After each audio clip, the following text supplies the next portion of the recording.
روزی دوم سپتامبر یک گروه تاجیکان مقیم امریکا در نزد قرارگاه سازمان ملل متحد در شهر نیویورک به حمایت از مردم پنشیر گردهمایی دایر کردند. تظاهرگران با خود چنین شعارها داشتند: پنشیر و احمد مسعود را در مقابل تروریستان تنها نگذارید. ما با تویم پنشیر، ما با تویم احمد مسعود. پنشیر هیچگاه شکست نخواهد خورد.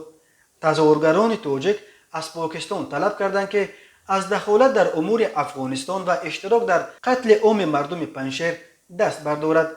تظاهرگران تاجیک همچنین از سازمان ملل خواستند که به جبهه مقاومت ملی افغانستان با رهبری احمد مسعود در نبردش به ضد طالبان کمک کنند و پاکستان را برای دخالتش در امور افغانستان و پشتیبانیش از طالبان محکوم کند. جنگیان طالبان ماه آگوست در پی خروج نیروهای ائتلاف بین المللی 33 از 34 ولایت افغانستان را با شمول همه شهرهای بزرگ از جمله پایتخت شهر کابل را تصرف کردند. ولایت پنشیر تنها منطقه است که سلطه طالبان را نپذیرفت و در اینجا تحت رهبری احمد مسعود پسر قهرمان ملی افغانستان احمدشاه مسعود جبهه مقاومت ملی تشکیل شده است.